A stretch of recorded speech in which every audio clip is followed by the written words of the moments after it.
Hello everyone and welcome back to my channel. First of all, I would like to dutifully apologize about my attitude yesterday. It was very aggressive. I was in a very bad mood. It happens to me once in a while. I know I'm giving you a recommendation to ignore gang stalking and try to deal with it as much as possible by ignoring it and moving on forward and doing positive things in my life.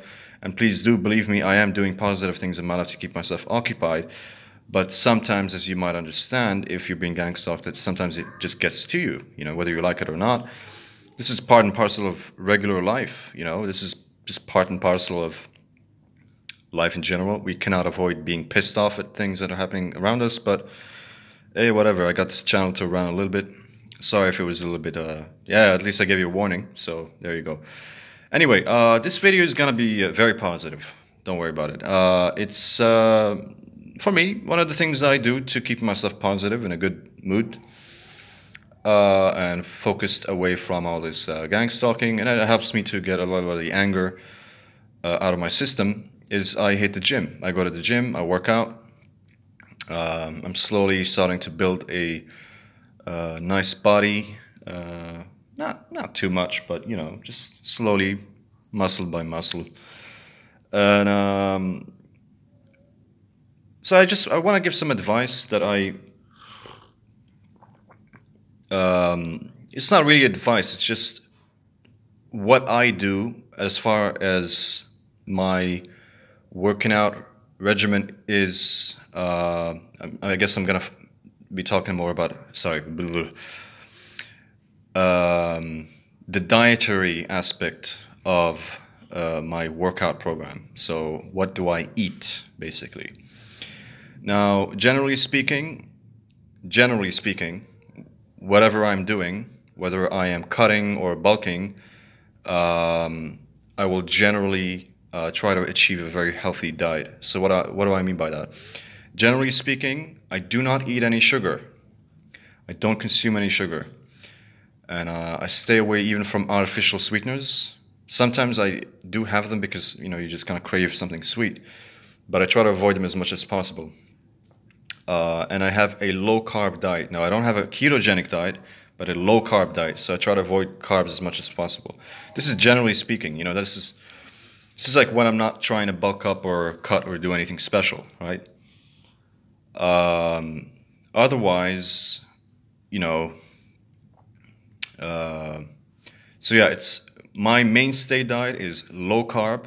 Like I will try especially avoid things like pasta, white bread, rice, stuff like that. I'll have things that are a little bit more complex, like from beans, chickpeas, from nuts, seeds, these kinds of things, or dark brown bread. Not a problem. I'll eat as much fruits and vegetables as possible. And I did mention nuts because nuts are very nutritious for you. They contain a lot of minerals, some vitamins, but a lot of minerals. Oftentimes, a lot of people forget about the effect of minerals. And I got a little recipe for you. This is a tip you can take from me. A lot of people don't know this, but you are very deficient in potassium. Most people are deficient in potassium. Potassium, what it does, you know how everyone's complaining about blood pressure and how they're eating too much sodium and salt and how that's having a negative effect on your blood pressure? Well, potassium helps to regulate that. And that's why you need to consume about 4,700 milligrams of potassium every day, which is almost impossible to achieve. So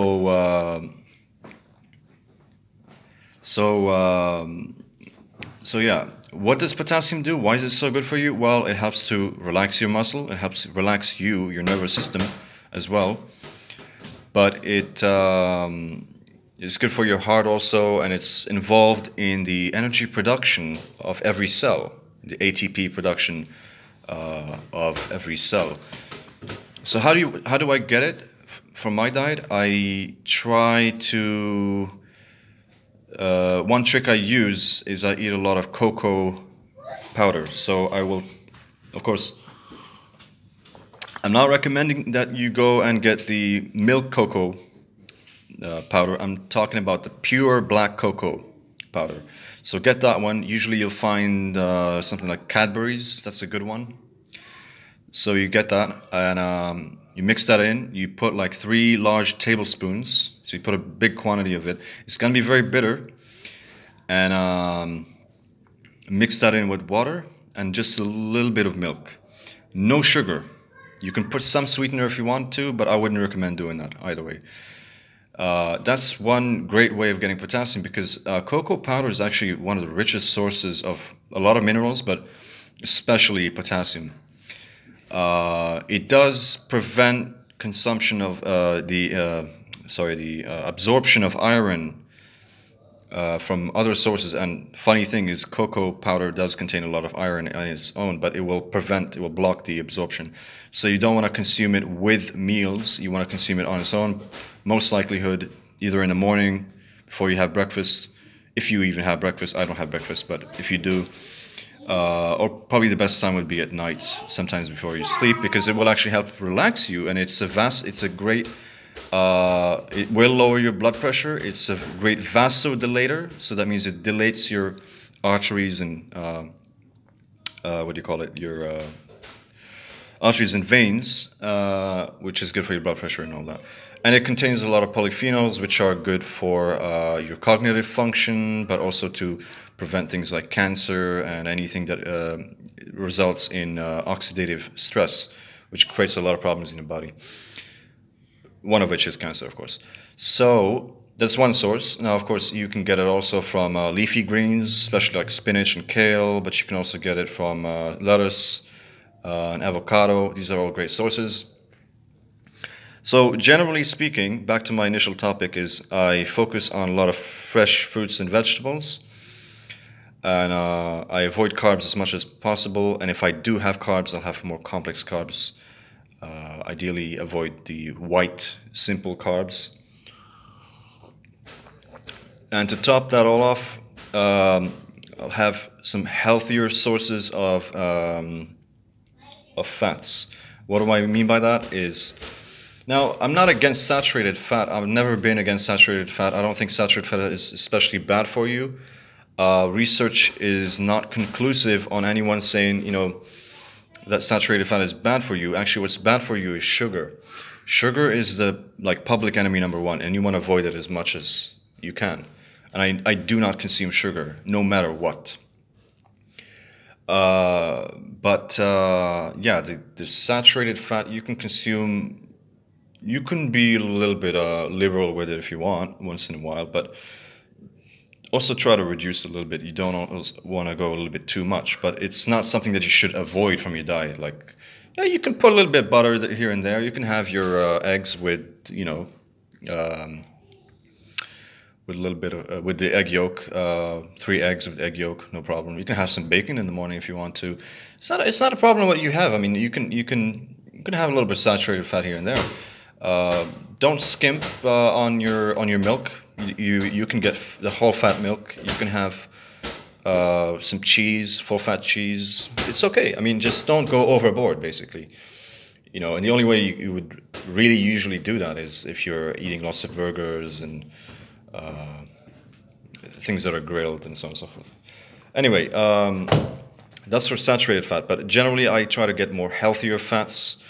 Why are they healthier? Because there's a balance between the omega-6 and the monounsaturated and the omega-3. So you want to have a healthy balance, because if you have an unhealthy balance which tips more towards the omega-6, then what happens is you're getting inflammation, right? And inflammation is one of the biggest problems and contributors to both cardiovascular problems, but also cancer and Alzheimer's and all these problems, because it's all linked, by the way. You eat sugar, you're going to have poor circulation, because you're getting pre-diabetic condition, you're getting inflammation, and which is also affecting the circulation in your brain, which is affecting your Alzheimer's risk. So all of these things are connected, okay? Just look it up, it's all connected.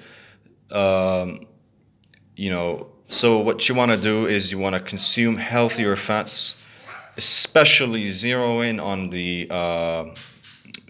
omega-3, which most likely you're either going to get as a pill. I mean, I don't bother with that. I just get mackerel, sardines,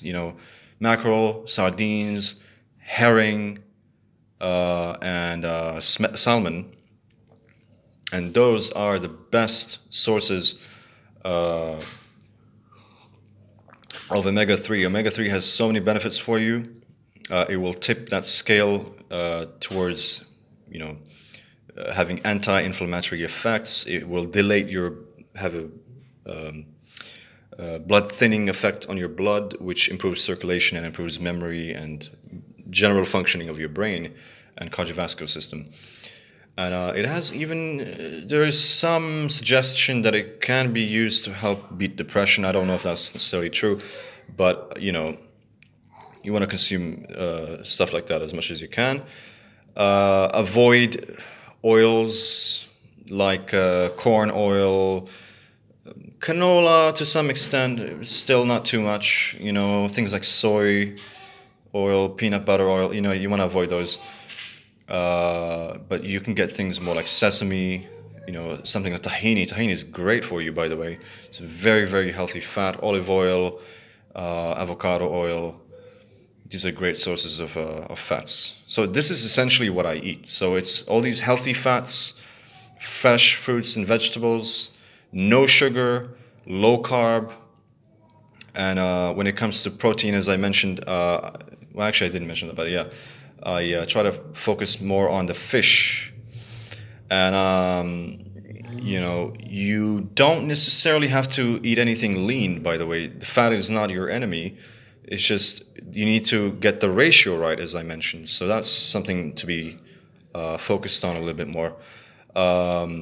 I tend to avoid beef and chicken as much as I can.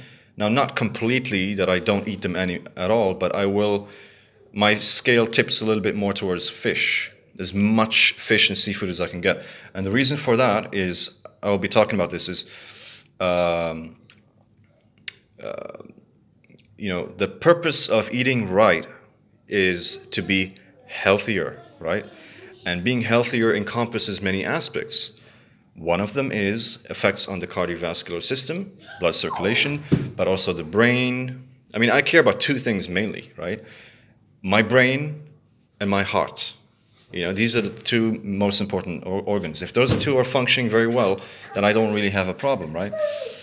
And it's to make sure that you are healthy, that you're not gaining too much weight, that you're not increasing the risk of diabetes, which, by the way, a lot of people have. They just don't know it, because you could be pre-diabetic and not have a clue, right? Because you're being oblivious to all the signs. So to avoid diabetes, to avoid Alzheimer's, to avoid any problems with the cardiovascular system, blood pressure, any problems with your liver as well and kidney, which, a lot of the vitamins and minerals will help with that. Kind of do like a detox. And one tip I can also give you is something I always do is, you remember when I was talking about the cocoa drink that I make? I also add into it some other spices. Now, spices have an interesting role, is that a lot of spices contain some fairly good amount of vitamins and minerals, but they also contain a lot of powerful substances, antioxidant substances, and very effective essential oils that have antibacterial effects, but it goes beyond that. They have many effects in terms of improving and boosting your memory, and a lot of them help with the cardiovascular system. So I have a slight genetic predisposition because my grandfather died from a stroke, and I have an uncle who died from a heart attack. So I'm very careful with this. I'll take anything that will help me along the way. So I add turmeric to that cocoa drink. I add turmeric, a teaspoon of turmeric, a teaspoon of ginger, and a teaspoon of cinnamon. Now it does mix one hell of a drink that's quite unpalatable if you're not used to it, but it is a powerful drink. It is really, really good to both relax you, but also to help with your cardiovascular system.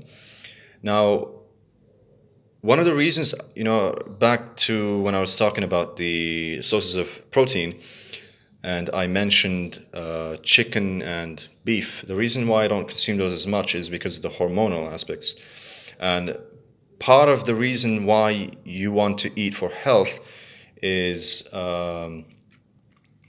forget about the workout regimen. The workout regimen is, you can do the cutting and bulking. Technically, you can also do like a dirty bulk, where you just eat any crap junk and just fit in calories like a fodder, and you will gain weight. You'll gain muscle weight even, but are you taking care of your health is another question. So you could be someone who's really buff, but your health is really suffering. And you look at someone like, what was his name?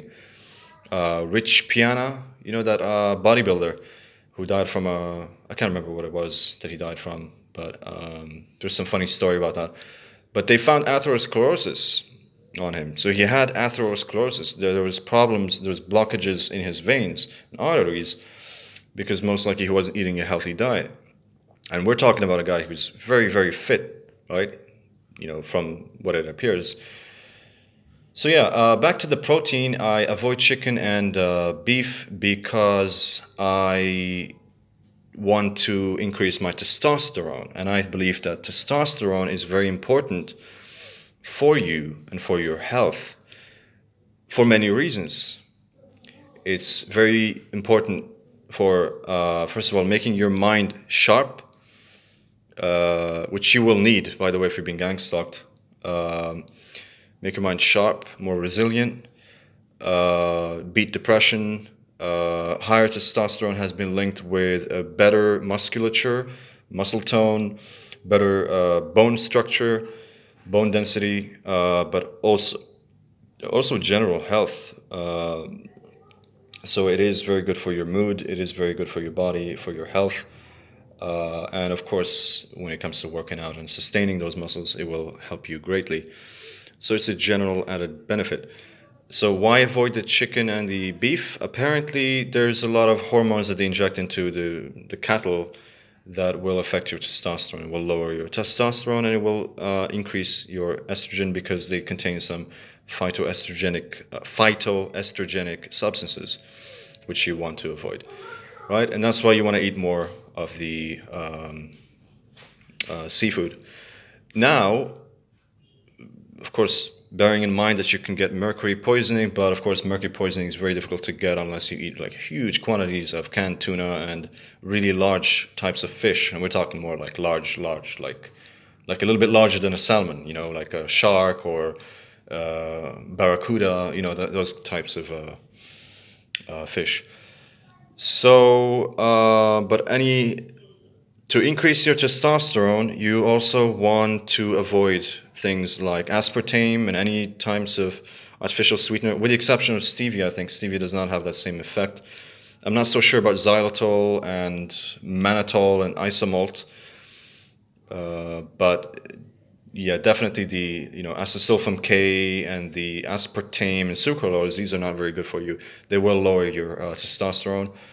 Of course, this is all in varying degrees. It depends on how much you're consuming. But don't think that just because you're cutting off sugar and you're like, hey, I'm having the Diet Coke and Zero Coke and Diet Pepsi, that's not necessarily a good thing.